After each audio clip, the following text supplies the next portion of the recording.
noite a todos. Sou Liz de Carvalho, pianista e compositora, e é com muito prazer que apresentamos o festival Mulheres na Música, promovido pela Jasmine's Big Band. A ideia desse festival surgiu a partir da necessidade de ampliar a proposta da Jasmine's, que é um grupo de 17 mulheres que, fazendo música de alta qualidade, busca dar maior visibilidade às instrumentistas, arranjadoras e compositoras. Pensamos para esse festival abrir o leque de reflexões e não só apresentar o lado performático da banda, mas também trazer à tona temas relacionados à mulher e à música, convidando outras profissionais para conosco debater questões atuais e pertinentes. Sendo assim, o festival tem como objetivo trazer considerações sobre a relação entre as mulheres e as diversas áreas que envolvem a música.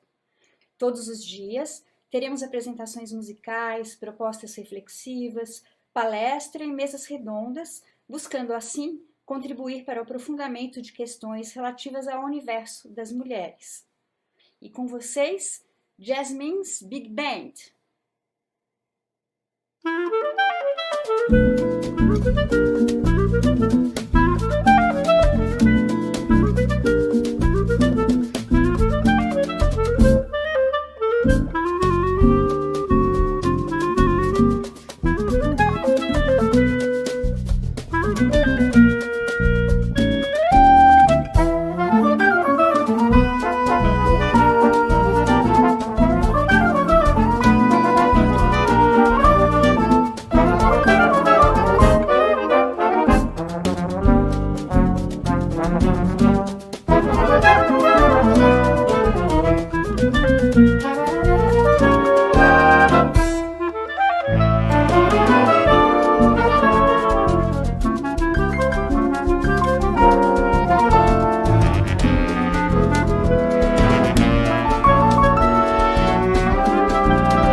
Os dias dessa infinita quarentena me fizeram esquecer algumas coisas.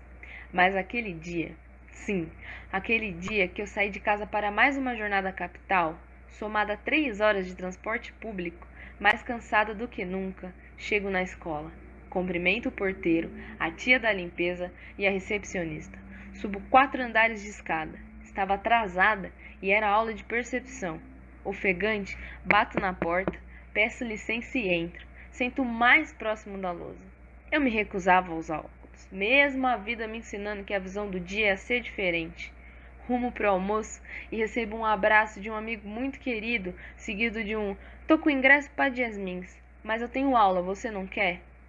Sem dar espaço de trem pra cabeça, estendo a mão, sem nem pensar o itinerário de volta. Até hoje eu não lembro como eu voltei. A emoção de estar lá foi tão grande que me apagou a volta. A noite era de luta. A arena era a Sala São Paulo e o escudo era o Tuca, 100% pela cura do câncer. Lembro de todos eles, inclusive o que isola mulheres da música. Nossa luta é diária e constante. Aquele dia eu realizei um sonho e entendi qual era a visão do dia. Cada acorde, cada nota, cada toque ainda reverbera aqui, fazendo com que eu marche também.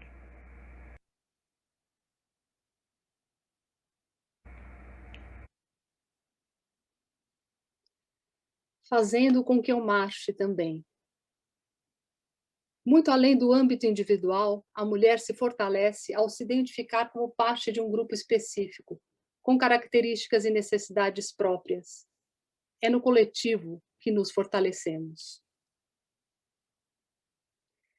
É importante ter consciência de que cada grupo social tem uma necessidade particular, ainda mais quando a questão é a ausência de direitos e a insegurança social. Coletivos feministas têm, cada vez mais, refletido e representado os anseios de mulheres e suas necessidades diversas. Entrevista com Renata Rodrigues. Idealizamos o coletivo eu, a Julia Asman e uma outra colega lá em 2019. E acho que a gente sempre teve essa vontade e a necessidade de criar uma rede de acolhimento onde nossas falas pudessem ser ouvidas de forma mais clara e direta. Então, eu e a Jill lançamos a página ano passado nas mídias digitais, com esse intuito de trazer informações sobre mulheres nas artes da forma mais democrática possível, e de proporcionar um espaço de acolhimento mesmo no meio musical. A gente acredita que nem seja possível fazer parte de um coletivo, ter um coletivo sem se posicionar politicamente. Então, acreditamos que a nossa maior frente de atividade política seja reivindicar meios alternativos para as nossas lutas, para traçar nossos próprios caminhos e projetos, e realmente espalhar e dividir com o maior número de pessoas esse espaço mais igualitário de fazer artístico e musical.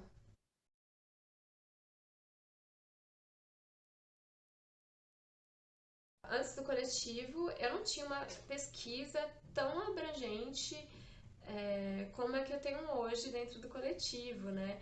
É, o coletivo é um caminho duplo, onde há uma pesquisa e descoberta de quem está ativa dentro dele e é o quanto a gente passa essas informações para as pessoas, né? E na mesma medida em que a gente se investiga, se redescobre e se compreende dentro do seu fazer musical, do seu espaço, da sua vida, essas impressões, essas intenções são passadas adiante e a partir daí a gente trilha um caminho de mãos dadas, né? Hoje em dia a gente tem acesso há muitas informações que muitas vezes não condizem com a realidade, né? Muitas são corroboradas para sustentar pensamentos e crenças de séculos atrás, né? Mas a sociedade, ela precisa evoluir, se desenvolver, mudar. E essa é a palavra. Se desconstruir, mudar dói. Você rever toda uma vida de crenças e condicionamentos não é fácil. E por isso muitas pessoas negam e resistem. Mas é necessário. A gente, para continuar construindo uma sociedade mais igualitária, precisa mudar.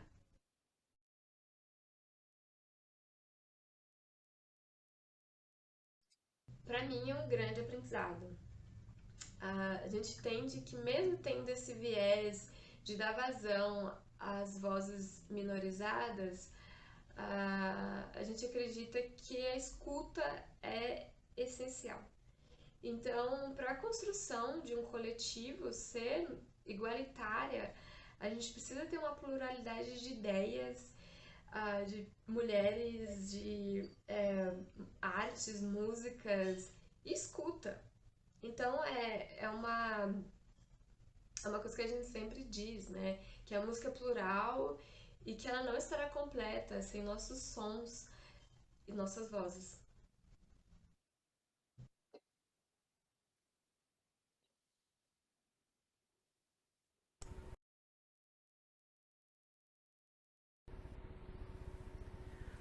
Olá, boa noite. Eu sou Paula Valente, saxofonista da Jasmines Big Band. Muito contente de estar hoje aqui apresentando essa abertura do nosso festival. Serão 4 dias incríveis. A união das mulheres é fundamental para a construção de um espaço comum que possa abarcar as diversas realidades de nossa sociedade, pois é no âmbito coletivo que a sociedade se constrói e se transforma. E para falar sobre ações coletivas, é com muito prazer que trazemos hoje Bel Santos Maier, educadora social. Bel tem especialização em pedagogia social e é mestranda no programa de turismo da EASH-USP.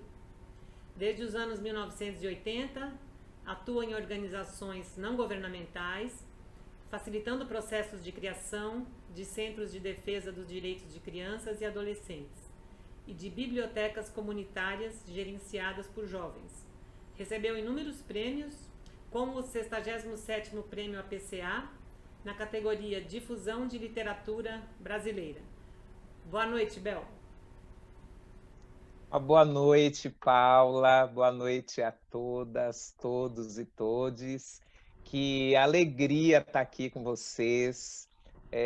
Que coisa linda ver essa banda de mulheres. Eu fiquei aqui muito emocionada também, ouvindo a entrevista da Renata. E eu tinha combinado, ia começar de um jeito, e acho que a história da gente é essa, né? As nossas mulheragens fazem com que a gente esteja aí mais sensíveis às escutas.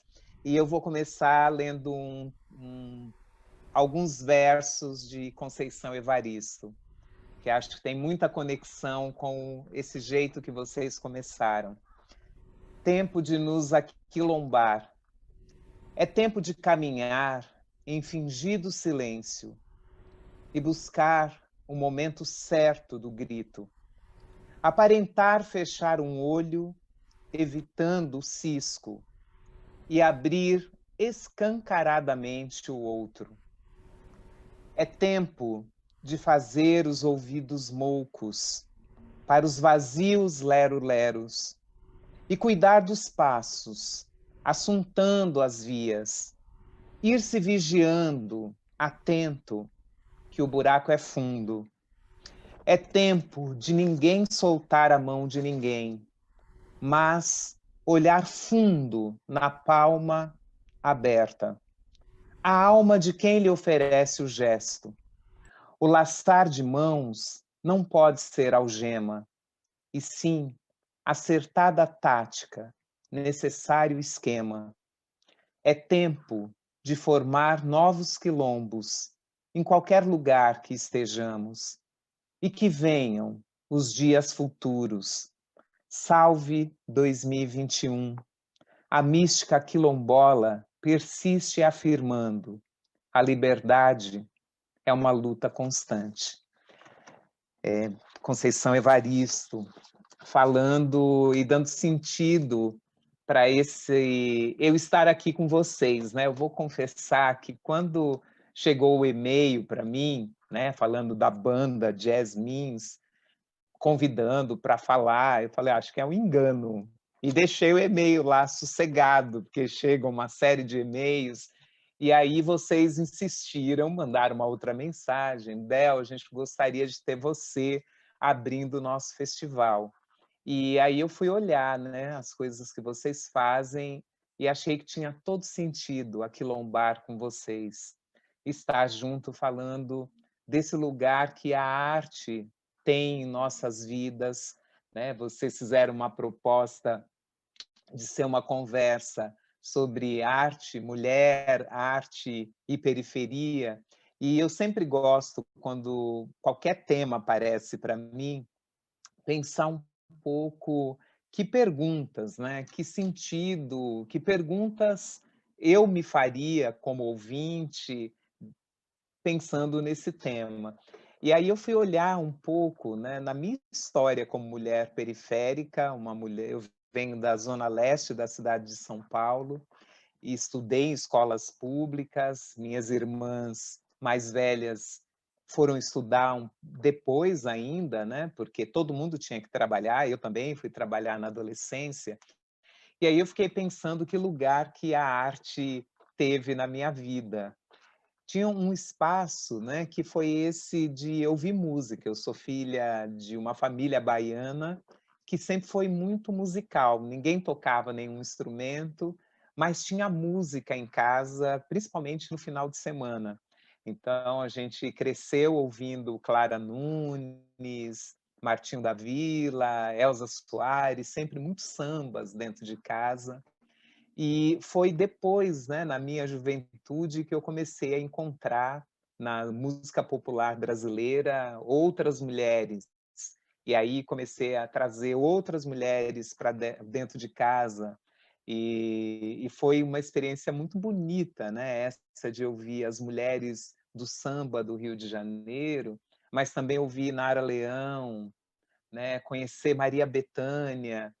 E eu comecei a fazer um meio ritual na minha vida, que era quando eu comecei a ter meu primeiro trabalho, que tinha um dinheirinho, eu comprava os LPs, estão todos aqui em casa, eu gosto de ouvir LP até hoje, e tinha um ritual, que era no domingo, abrir. Então eu comprava, eu trabalhava durante a semana, mas só abria no final de semana. Eu lembro da minha irmã mais nova que eu, nós somos 5 mulheres, e tem uma 2 anos mais nova, ela me perguntava, e aí, posso abrir aquele CD? Aquele CD, aquele LP? Eu falava, não, vamos esperar quando eu puder ouvir.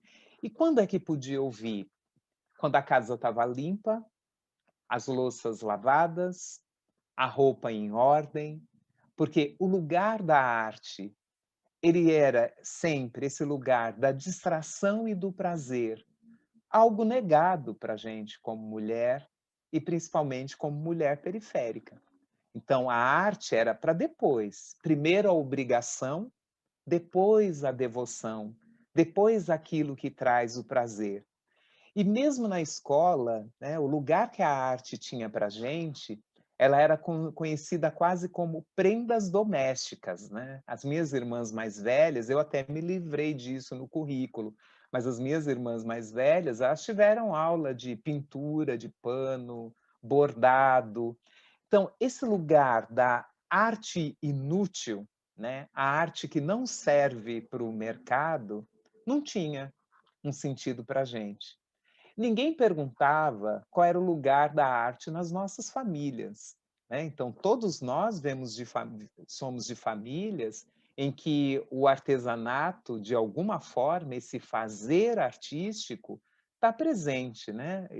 Quem me conhece, me vê sempre falar do direito humano à literatura, que é um conceito cunhado por Antônio Cândido, e que ele diz que não existe povo sem metáfora. E a gente pode dizer, não existe povo sem o fazer artístico. Mas a escola não nos perguntava sobre esse fazer. E aí trazia uma arte domesticável. Então, o que eu quero dizer é que a arte, ela sempre esteve presente nas nossas vidas periféricas, mas não a arte, né, entendida, compreendida, a arte compreendida na sua plenitude. Mas aqueles que colocaram a arte nas caixinhas foram deixando essa arte distante de nós. Então, ao ver, né, uma banda com diversidades estéticas, tocando jazz, é uma coisa muito forte, muito emocionante. Para mim, muito semelhante ao prazer estético e da performance que há em ver jovens periféricos lendo, em todos os lugares, lendo no ônibus, lendo em cima da laje e lendo dentro da universidade. E aí é muito bonito olhar, né? Eu fui olhar os temas que vocês vão conversar nesses dias, e aí encontrar, né, mulheres e universidade, que é, na verdade, né, as mulheres na universidade. O tanto que nós temos reivindicado, né, por essa nossa presença nas universidades, não só nos bancos escolares, né, que a gente está aí com saudade deles, não só sentadas como ouvintes, mas como o segundo tema de vocês, né, que são as mulheres na composição, mas também esse nosso lugar, né, como docentes.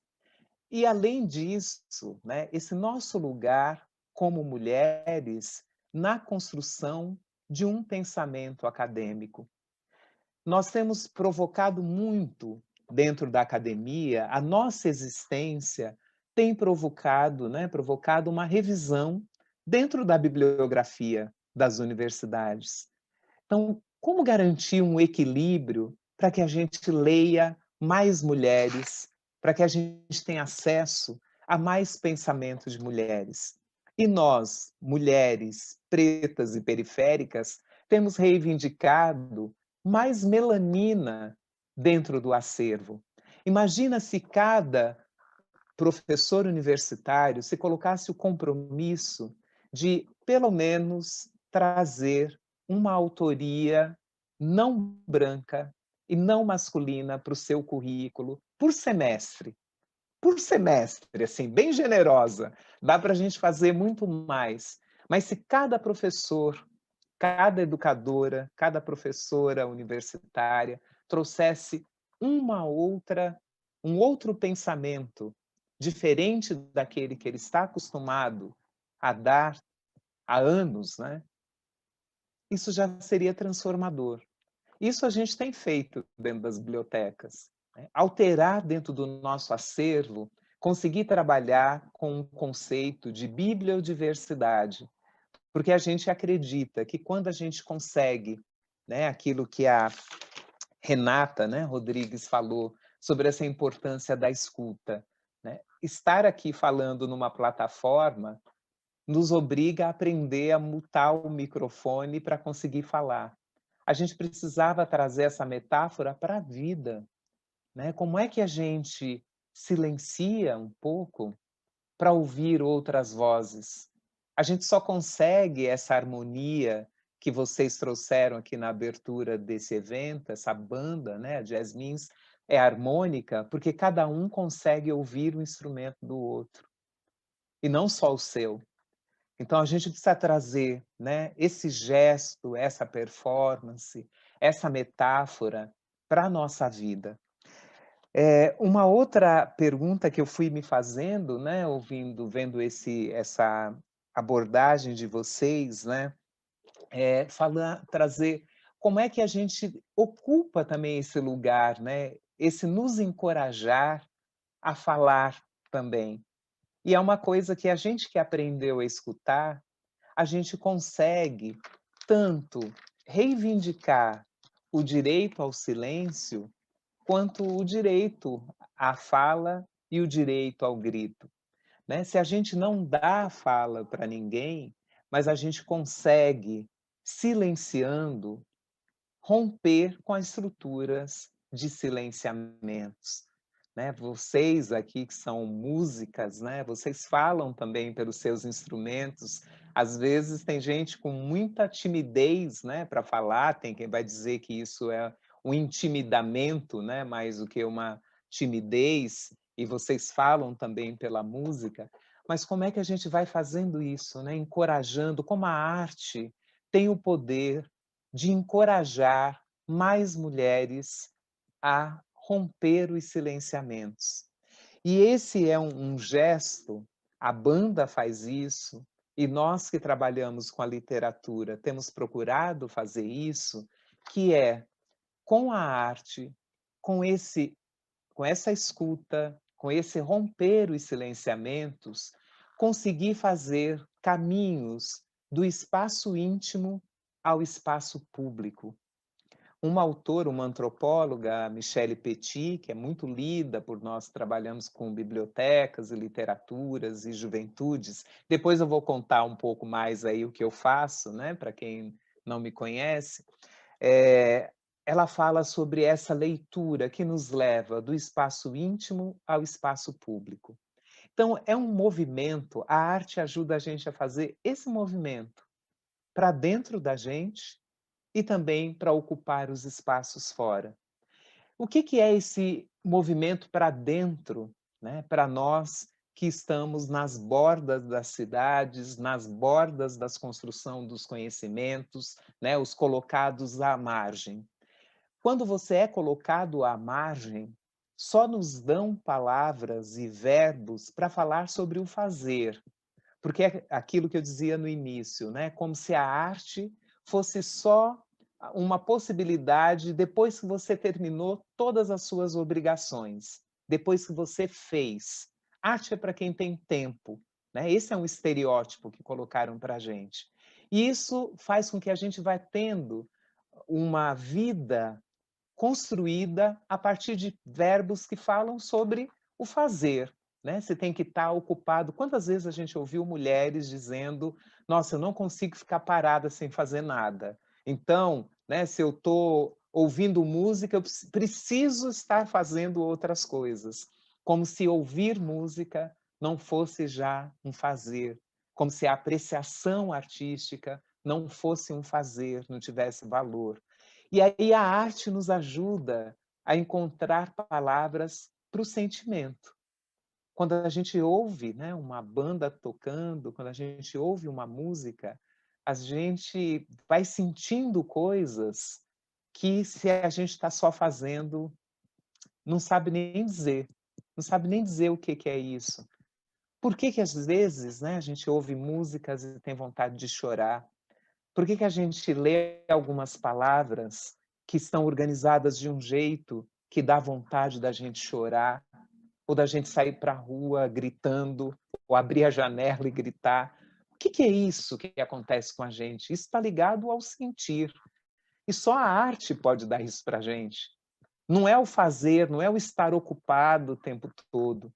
E aí, quando a gente vai para o espaço público com essa experiência, né, quando vocês, né, levam a música para o palco, para outros palcos, hoje, chegando aí nos computadores, celulares e nas casas das pessoas, a gente faz com que a gente, como mulheres, né, com que as nossas histórias, os nossos corpos cheguem no espaço público.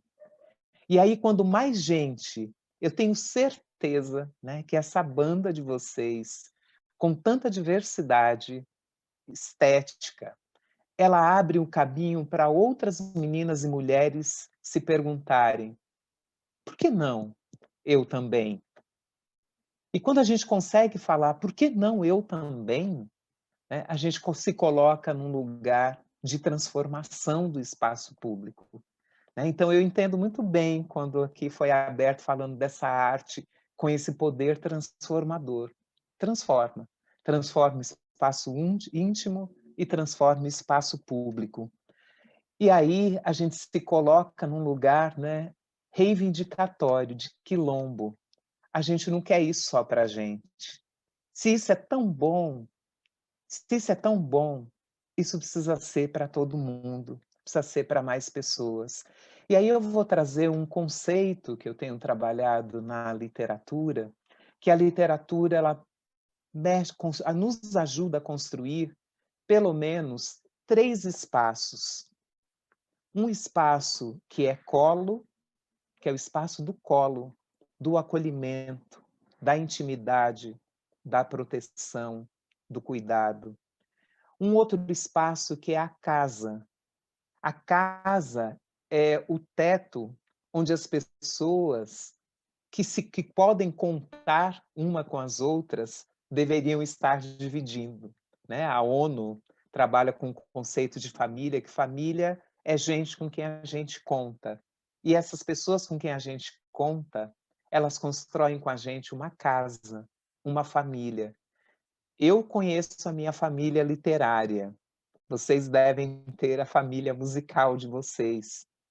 Então, esse lugar da arte, da literatura, também como casa, como cuidado, como referência. E há um outro lugar, um outro espaço da literatura, da arte, que é o espaço do quilombo, que aí é aquele território que a gente constrói, não só para fugir da opressão, não é só um escapismo, mas é para construir a sociedade que a gente quer viver. Então a gente precisa ter a arte, a literatura e todas as outras formas de expressão artísticas, visuais, né, as plásticas. Como é que a gente constrói, garante esse lugar do colo, da casa e do quilombo? Hoje, o que vocês estão abrindo aqui, né, esse festival, ele é um festival quilombo.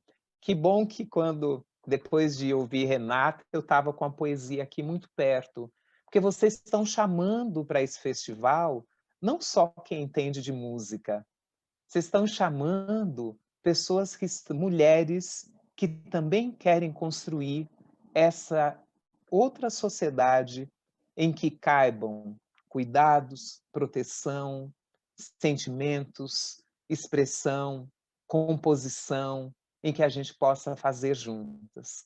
E aí eu agradeço muito por isso. Quem tem perguntas, né, pode ir mandando, a gente vai reservar aí um tempo para responder perguntas, mas aí agora eu queria, né, nessa segunda parte aqui da minha fala, contar um pouco como é que nós, na literatura, temos feito isso. Foi assim que eu conheci algumas de vocês, né, falando uma vez no Teatro São Pedro, conversando aqui em São Paulo sobre o fazer literário, a arte como direito humano, e contando um pouco como é que essas coisas que eu acredito e penso têm sido materializadas em um território que é Parelheiros, aqui no extremo sul da cidade de São Paulo, onde nós conseguimos colocar a literatura do cemitério até a maternidade, revertendo um ciclo de morte em ciclo de vida, coisas que nós mulheres entendemos bastante. A gente sabe transformar as dores, as negações, as exclusões em vida, né? No campo da música, a gente tem aí a tia Seata, que foi tão importante no pós-abolição para juntar pessoas dentro da sua casa, para juntar pessoas envolvidas com a música. E com a literatura não tem sido diferente. A literatura, ela tem nos ajudado a reverter esse ciclo de dor e de morte. O cemitério não foi uma escolha para nós, né? Não é que a gente decidiu um dia, vamos lá para um cemitério. Ainda mais com jovens, a sua maioria jovens negros e negras, numa área periférica da cidade, aí no alvo das balas perdidas, né? No alvo do genocídio da juventude do nosso país. Foi o lugar que sobrou. Nesse lugar que sobrou, que foi a casa de um coveiro, nós criamos uma biblioteca comunitária. E por que uma biblioteca comunitária? Porque não existia outra, né? A ausência de políticas, ela é também uma escolha, né? É um jeito de fazer política, é deixar ausente dos equipamentos de cultura. E lá a gente não tinha nenhuma biblioteca, nenhum teatro, nenhum espaço cultural, né? As pessoas estavam ali, resistindo com as suas artes, as trancistas, né? Estão lá, o pessoal que faz tapioca, as aldeias, comunidades indígenas com as suas cestarias, com as suas tecnologias para o plantio de uma diversidade imensa de batatas, os produtores orgânicos com seus conhecimentos, toda essa vida lá presente dentro do território. Mas não existia um espaço, né, um espaço para que os jovens se encontrassem para o fazer cultural, para trocas literárias. E aí a gente começa com essa biblioteca dentro de um cemitério. E começamos ali, né, a trazer poesia sobre vida para que a gente pudesse enfrentar a morte. E ali a gente foi construindo esse lugar do ler juntos, de sair do tropeço nas palavras, que eu estou falando de jovens que não eram leitores, que tinham medo de ler, porque a literatura esteve presente em suas vidas sempre para avaliar o quanto eles entendiam da literatura para fazer uma prova, para passar ou não de ano. E aí, quando você faz aquela literatura, a arte inútil, a gente está lendo para quê? Para nós. Para nós, não é para nada, não é para ninguém, é para nós, para o nosso prazer de ficar ali sentado, de ficar ali lendo, de tropeçar nas palavras e voltar a elas. E a gente começa a construir uma história de profunda confiança e troca. Perdeu o medo de ler. E aí a leitura começa a entrar junto com a escrita. Eu estou falando de meninos que tinham um repertório de adjetivos muito reduzido, né? O seu repertório era muito dentro do bom, ruim, bonito, feio. Porque como é que você vai construir palavras, né? Como é que você amplia a sua diversidade musical, o seu repertório? Ouvindo. Se você não ouve aquilo que você está lendo, como é que essa palavra entra dentro do seu corpo? E aí a gente começou a fazer algumas ações, como construir muros de palavras. Pegar um muro e colocar palavras que a gente não conhecia e que passavam a fazer parte da nossa vida, naquele momento que ela tinha um sentido. Então, esse muro de palavras tinham jogos, né, que era jogar um dado, procurar o 7º sinônimo dentro do dicionário e pegar aquela palavra nova e colocar no muro, como dizendo, agora essa palavra é nossa. E aí o nosso primeiro momento de literatura, eu lembro dele agora, porque a gente está aqui conversando sobre isso, nosso primeiro momento de ir para o espaço público foi um sarau Mulheres na Literatura. Nós pegamos algumas mulheres da literatura, Carolina Maria de Jesus, que morreu em Parelheiros e ninguém conhecia, ela como escritora, não era conhecida, porque ela não estava dentro do currículo da escola como escritora. Eu até tenho aqui do lado um dos livros dela, né? E é importante chamar de doutora Carolina Maria de Jesus, porque Carolina acabou de ser reconhecida como doutora honoris causa pela Universidade Federal do Rio de Janeiro. E aí eu trago aqui um livro dela que é menos conhecido, Diário de Bitita, em que ela conta a sua infância. E para quem questionava se Carolina era escritora, porque ela escrevia um diário, Anne Frank era escritora com seu diário, mas Carolina a gente precisou lutar muito para que seu diário fosse considerado literatura. E agora a gente tem visto, né, essa virada que nós provocamos, nós dentro das academias, trazendo Carolina como sujeito das nossas pesquisas também, a gente começa a discutir e trazer um outro jeito para falar dela. Porque como é que se tratava a Carolina? A catadora que escrevia, a favelada que escrevia, mas Carolina sempre foi a escritora que morou na favela, a escritora que catava papel para poder viver, porque não tinha o seu lugar reconhecido. Então, nós levamos Carolina Maria de Jesus, Clarice Lispector, Alice Ruiz, Lígia Fagundes Telles. Nós ficamos um semestre lendo essas autoras e fizemos o nosso primeiro sarau Mulheres na Literatura dentro de uma escola do bairro. E aí tem aquela ideia, né, de que jovens não leem, a periferia não lê, e foi um sarau que juntou mais de 400 pessoas dentro da escola, porque era a primeira vez que acontecia um evento em que as famílias eram convidadas para ver essas mulheres, o que elas escreviam. E aí eu lembro que eu estava no grupo, na sala, que era a Sala Carolina Maria de Jesus, e quando eu lia um trecho que Carolina falava que a fome era amarela, algumas mulheres falando, ela sabe o que é a fome de verdade, porque a gente também sabe qual é a cor da fome.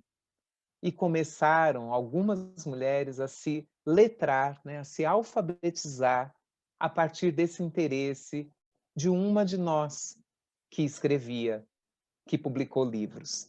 Então, essa é a biblioteca que sai do seu espaço com jovens e vai para a rua.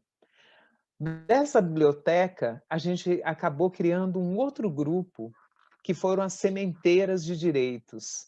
As sementeiras são as mães e avós dessa comunidade que não eram leitoras, que muitas vezes não tiveram acesso à literatura, mas que poderiam, pela biografia de outras mulheres, conhecer melhor a elas mesmas e as histórias de mulheres. Então, nós começamos a cada ano estudar 2 biografias de mulheres e as suas palavras. Então, em Parelheiros, né, as mulheres elas vão falar, né, quem é Carolina Maria de Jesus, mas elas sabem também quem é Maya Angelou, quem é Cidinha da Silva, Simone de Beauvoir, que aí a gente pegou lá, né, os livros, e aí a gente vai lendo junto, sem pressa, com o tempo que a gente tem.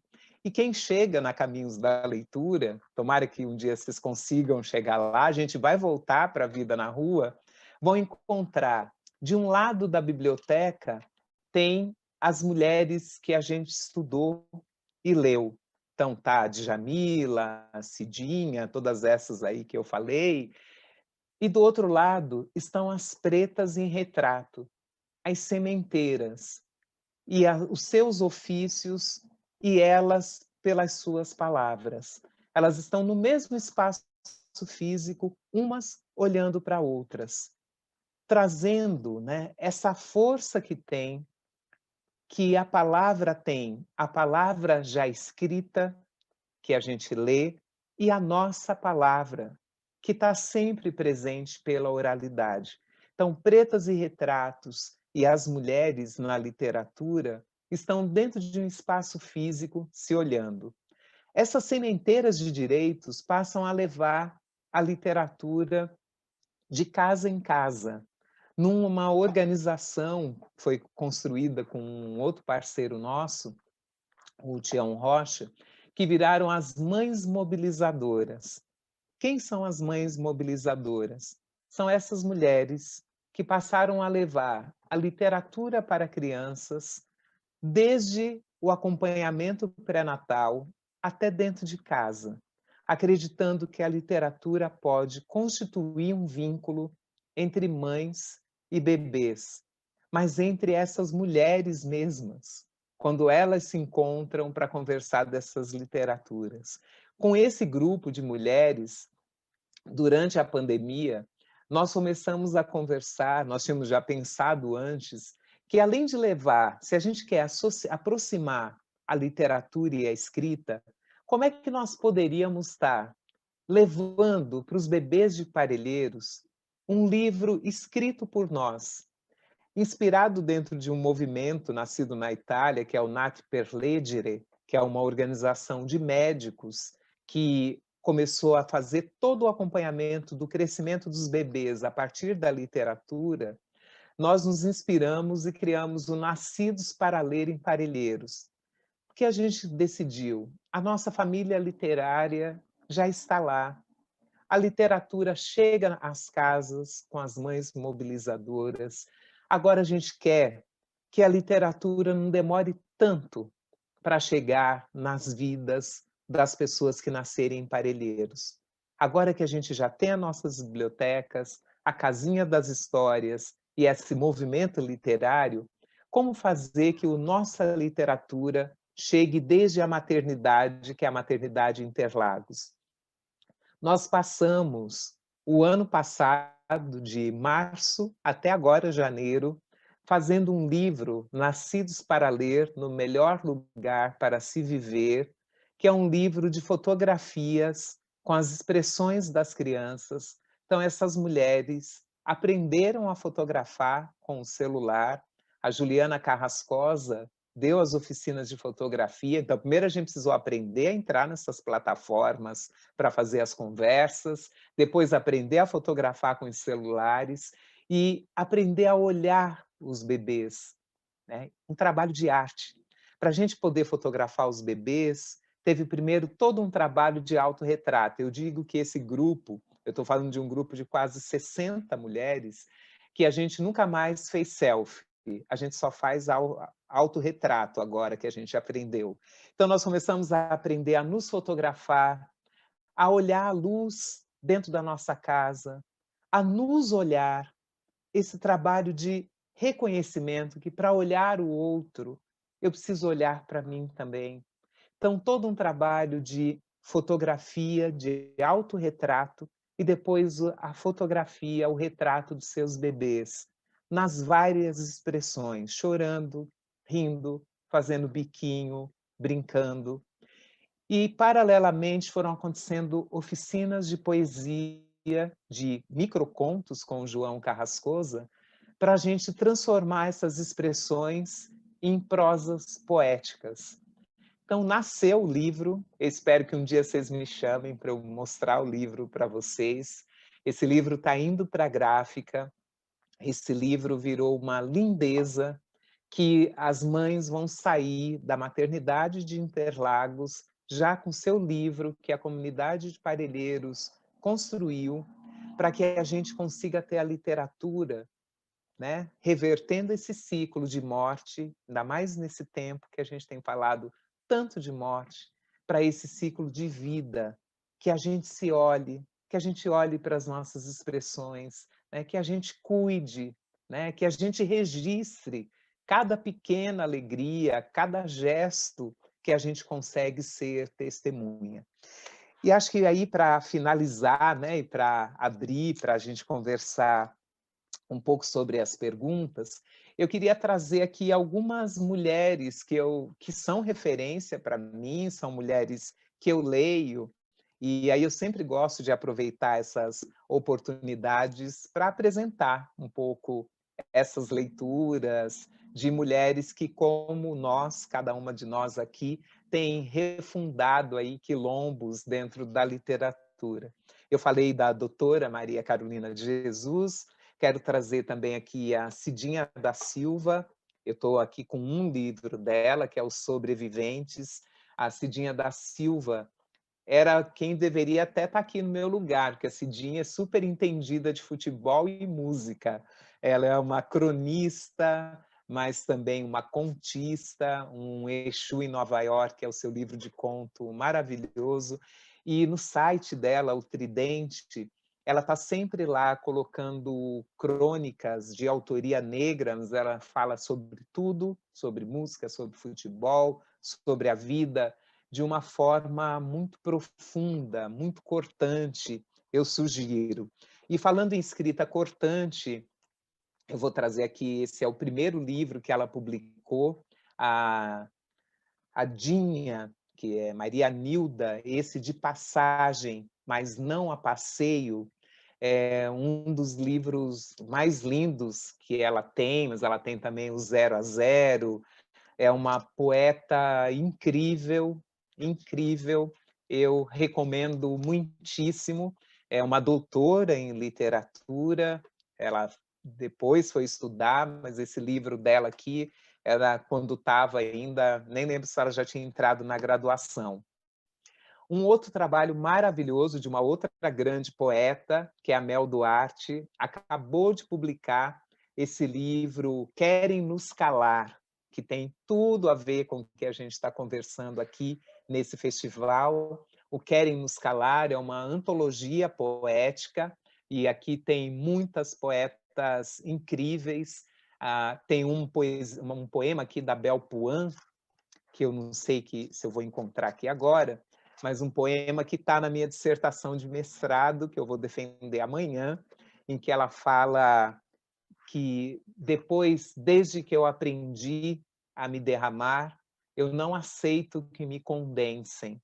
Não exatamente com essas palavras, mas é isso, né? Nós, mulheres que nos derramamos, nos esparramamos, a gente não aceita que nos condensem, que nos coloquem em caixinhas.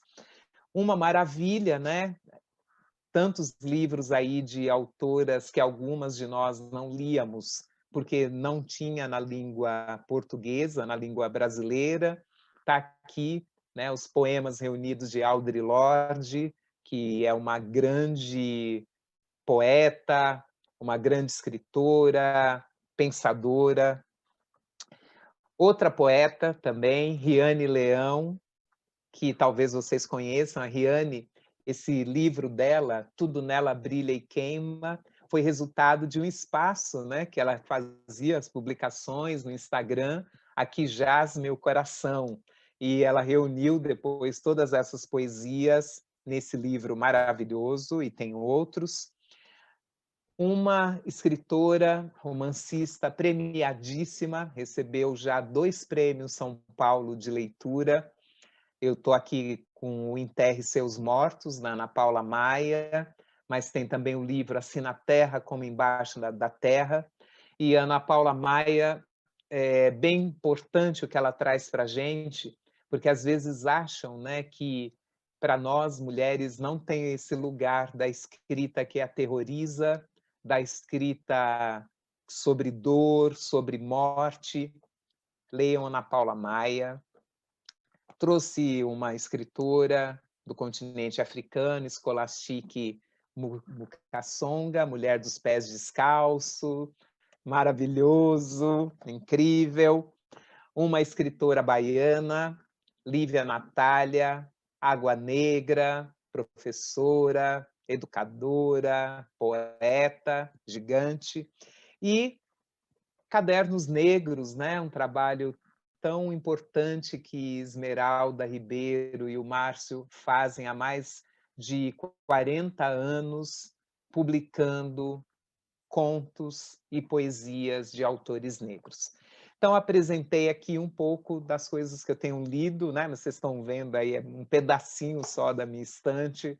A gente vai lendo muitos autores, porque como é que a gente pode fazer a mudança acontecer se a gente traz mais uma de nós que está invisibilizada sempre, a gente chamar para o palco, né? É assim que a gente vai conseguir fazer esse nosso quilombo se agigantar, se a gente, né, como foi falado já aqui, se a gente se escuta, né, se a gente chama mais uma, se a gente vai dando a mão e fazendo, como diz Conceição, né, sem fazer com que a mão vire algema, moldando a outra do jeito que ela precisa ser e falar, mas é dando mão para a gente também silenciar um pouquinho e ouvir outras vozes. Então, agradeço demais a generosidade de vocês de mutarem seus microfones para ouvir alguém que está aí nesse mundo da literatura, esse mundo da arte, e que é apaixonada pelo trabalho que vocês fazem. Parabéns, vida longa para essa banda, vida longa para esse festival, vida longa para nós mulheres, e que a gente possa se encontrar logo, logo. Vai ser um prazer voltar a ouvir vocês de pertinho. Obrigada.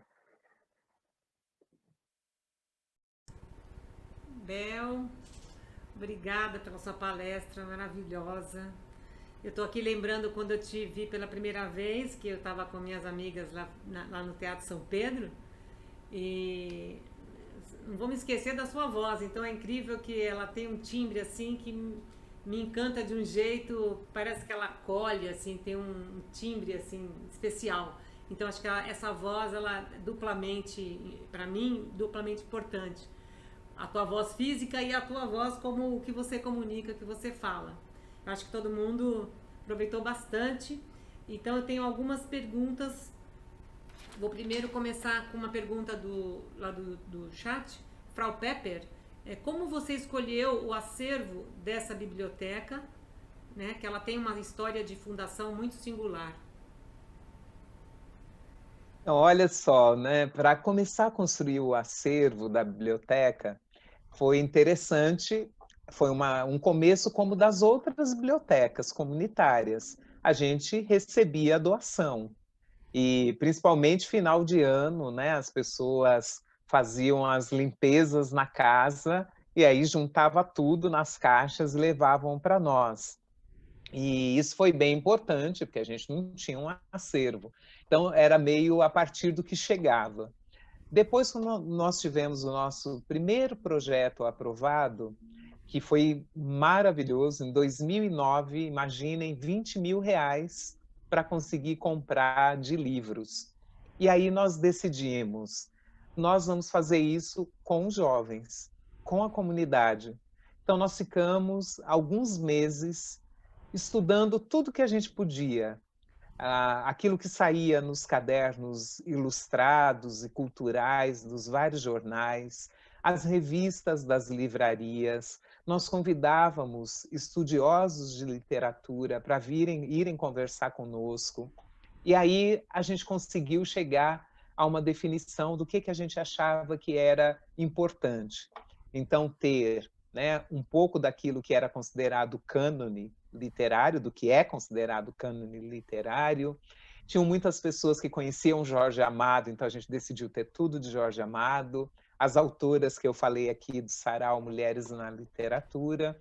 E aí a gente decidiu também que cada jovem poderia escolher, né, 3 livros, que eram R$ 100 na época, que eles quisessem.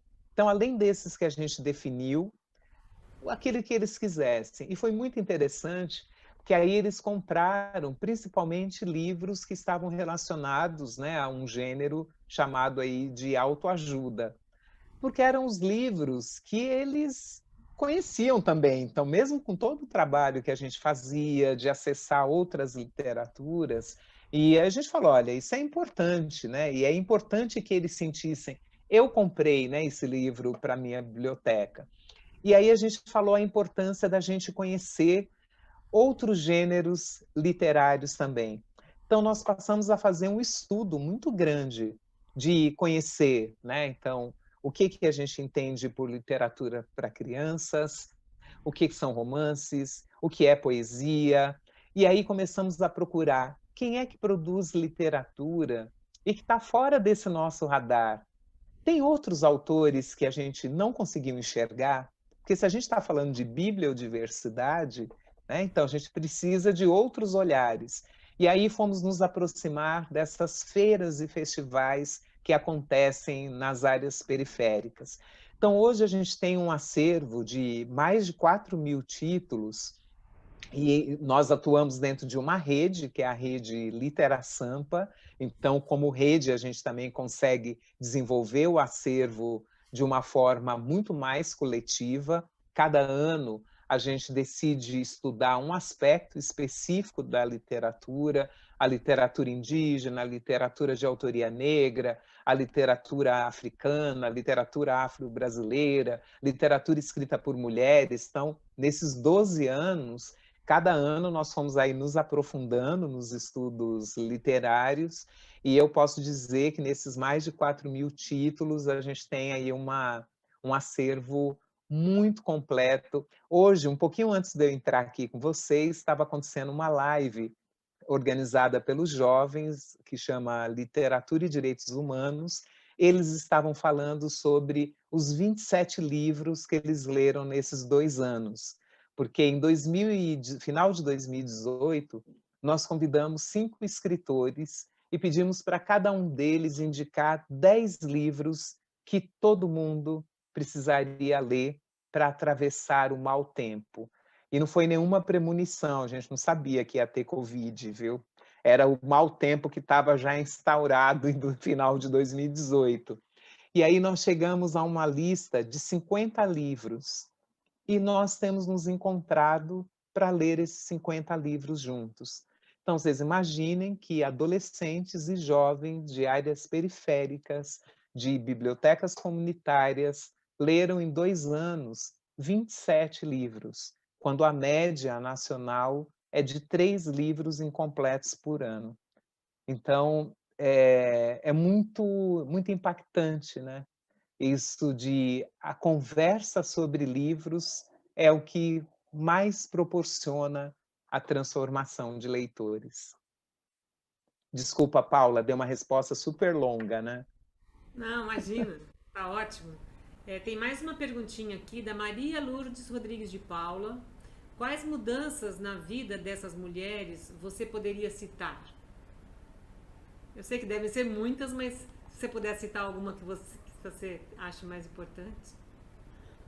Olha, eu vou citar 3 mulheres jovens que fazem parte aí da minha pesquisa de mestrado, são sujeitos aí da pesquisa, porque eu estou trabalhando com um conceito de fricção e imobilidades.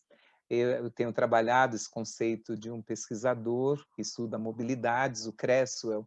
Então, ele fala que você tem, né, uma política de mobilidade, que é uma política para que alguns não saiam do lugar. Então, você mora em lugares que não tem ônibus, e aí os equipamentos culturais estão no centro, mas você não consegue ficar até o final do evento, porque senão você perde o último ônibus. Você mora em lugares que não tem iluminação, e aí você não consegue chegar tarde sozinha. Você não tem recurso para acessar, né, e comprar os livros que você gostaria. E aí tem uma pergunta que eu faço para 3 jovens que chegaram à biblioteca. Uma é fundadora da biblioteca, ela tinha 18 anos, 17 anos, a Sidneia, a Silvani, que tinha 15 anos, e uma outra que tinha 14 anos. E passados aí, né, 10 anos dentro da biblioteca, elas dizendo quais foram os obstáculos que elas enfrentaram. E uma delas, né, a Sidney, ela fala que um grande obstáculo é você ser, aos 17 anos, grávida, se embrenhar em ler livros, quando a sua família não tem condições financeiras nem de te manter, e muito menos de manter você com um filho, sozinha. E aí ela fala que conflito foi esse de poder parar para ficar lendo e dizer que está feliz, tendo prazer fazendo isso dentro da leitura. Então ela fala foi uma luta muito grande, uma luta interna, porque em certo modo ela entendia o quanto a força dela de trabalho era importante para a subsistência da família, mas o quanto também era promissor para ela se envolver com uma história ligada à literatura. E hoje que ela vive disso, ela é uma mediadora de leitura, ela escolheu isso, ela acabou a universidade, está aí se preparando para a pós-graduação. Então ela fala: a literatura me deu a possibilidade de fazer uma escolha.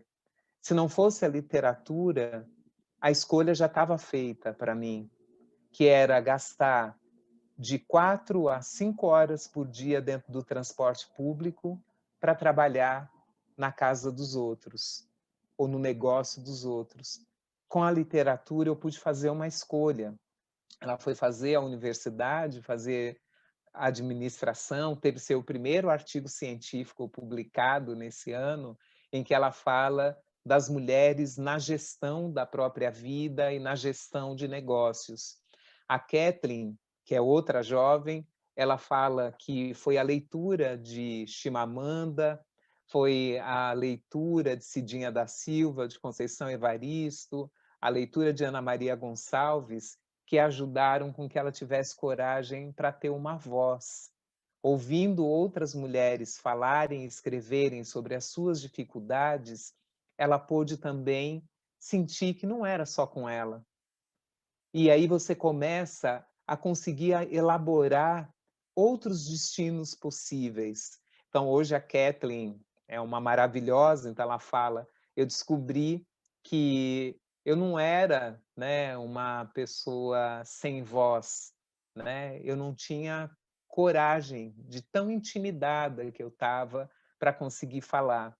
E vocês vão encontrando essas meninas por aí nas lives desses nossos tempos e se surpreendem com as histórias, com essa mudança de destino, né? Essa mudança de história que a literatura proporcionou, não só para elas, né? Para mim.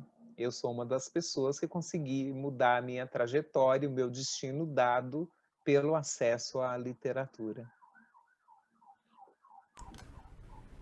Incrível, né? Você deve ter 1000 histórias, né? De muita gente que mudou. E tem mais olha, muitos comentários. Incrível aula. G. Cortes, fiquei emocionada com a sua história. Bel, maravilhosa. Vários maravilhosas. Tem mais uma perguntinha. Cadê? Me sumiu agora aqui. Da dinâmica. Agora sumiu aqui. Existe uma dinâmica de leitura coletiva? A Tuca Fernandes está perguntando. Oi, Tuca, tem sim. Até a dinâmica que a gente mais tem utilizado, né, agora é uma dinâmica que eu aprendi num dos clubes de leitura de literatura negra, que é uma dinâmica que favorece muito a participação de todo mundo e a escuta que a gente está falando tanto aqui. Então, de cada livro, na próxima terça-feira, a gente vai estar conversando sobre Grande Sertão Veredas. A gente sempre escolhe os livros que a gente vai lendo juntos, né, dessa lista de 50, e depois a gente se encontra para conversar. A nossa conversa ela se dá basicamente em 4 momentos. A primeira rodada cada um fala em até 3 minutos, mas todo mundo tem que falar. Quando é presencial, a gente tem uma bolsinha com os nossos nomes e aí a gente vai sorteando de quem é a vez de falar. Agora a gente faz isso bem espontaneamente. Agora, 1 ano, né, que nós estamos fazendo isso pela plataforma. Então, cada um fala em até 3 minutos qual foi a sua percepção sobre o livro. Então, todo mundo fala. Na segunda rodada, a gente lê um trecho do livro. Um trecho que é marcante para você, que foi marcante, e diz por quê que ele foi marcante. Na terceira rodada, só na terceira, que a gente discute ideias. Por que que a gente tem valorizado muito esse processo que a gente aprendeu com o escritor Luiz Cucci? Porque a gente está vivendo um tempo em que as pessoas, né, o tempo de fake news, em que você nem lê e discute as coisas, em que você discute sem ler, em que enfrentar o outro é mais importante do que escutar a ideia que essa outra pessoa tem. Então, só na terceira rodada que a gente pode discutir, discordar, complementar. Até lá, a gente vai ouvindo. Na última rodada, a gente tem uma professora, a professora Celeste. A gente fala, ela é a professora. Eu também estou no grupo, mas eu sou aluna no grupo, porque chamam ela de professora. A Celeste é uma querida que nos acompanha aí há quase 3 anos, uma professora de letras, que nos ajudou a construir um roteiro de diário de leitura, que não é você registrar quais as características dos personagens principais, qual o contexto da obra, o que o autor quis dizer. Não. A gente registra no diário de leitura o que essa leitura diz sobre mim. Que momento é esse em que eu estou lendo esse livro? E para fazer isso, eu preciso colocar trechos do livro, e aí esses meninos aprendem a fazer a citação da página, aprende a pesquisar o autor e saber o que esse autor já escreveu. Aí que você vai percebendo na evolução dos diários de leitura que eles começam a comparar obras. Essa live de hoje que eles mesmos organizaram foi uma coisa interessantíssima, que alguém perguntava assim, qual foi o livro mais marcante de todos que vocês leram? E aí eles vão comparando autores, né? Então, como é que se constrói esse repertório? O registro é muito essencial. Uma delas acabou de entrar na faculdade para fazer letras, e ela fala assim, você começa a ouvir os professores falando, vocês vão ler, e eu fico pensando, eu já li, eu já conversei sobre esses autores. Então, ter esses registros são importantíssimos. Então, na quarta rodada, a Celeste, principalmente, eu também, aí a gente que é jovem há mais tempo, traz como foi para nós também ter lido esse livro. Nós lemos Vidas Secas em 2019. Imagina, eu já tinha lido, né? Eles também, alguns tinham lido na escola. E outros, né, começaram a dizer, nessa quarta rodada, a gente falar, uma delas, a Clarice, ela falar que quando ela leu Vidas Secas a primeira vez, ela sendo uma aluna bolsista de uma escola privada, ela teve vergonha de dizer que ela tinha gostado do livro, porque todos os colegas tinham odiado, porque era normal odiar aquele livro. E ela, como uma menina negra, bolsista, filha de nordestinos, ela falou, eu não posso falar que eu estou gostando, mas ela estava gostando, porque estava falando de coisas que ela entendia muito bem. E ela falou, nunca imaginei que anos depois, Clarice é formada em artes cênicas, e ela falou, anos depois eu poder me encontrar num grupo e poder dizer que eu gosto desse livro, que eu entendo Fabiano, que eu consigo entender o que é ter um menino, uma menina sem nome, e comparar isso com as Cidades Invisíveis de Ítalo Calvino.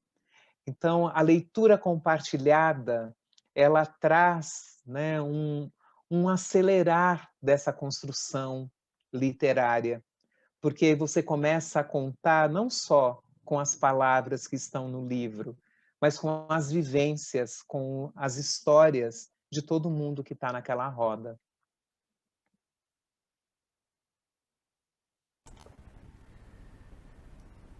Bel, eu acho que perguntas a gente não tem mais, mas a gente tem muita gente interessada nos livros todos que você mostrou.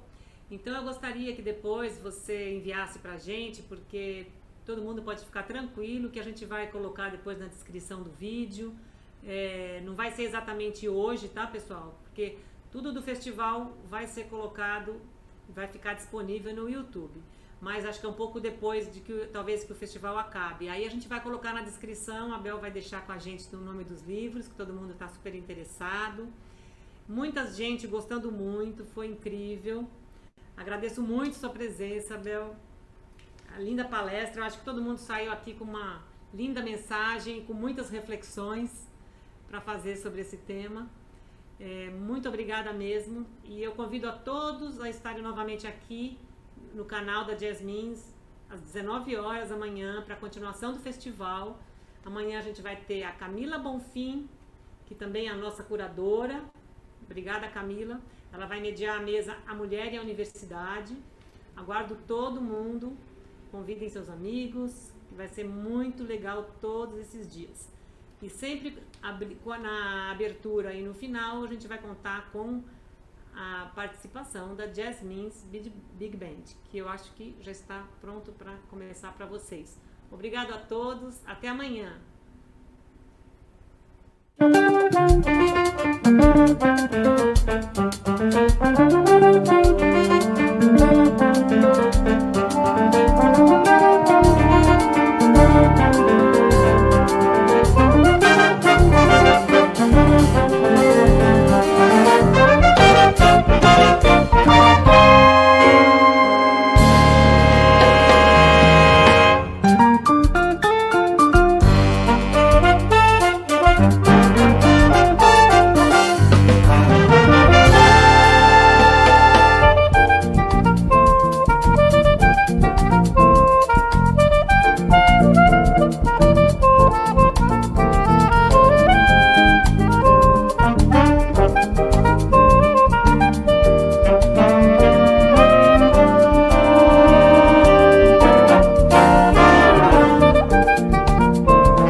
Música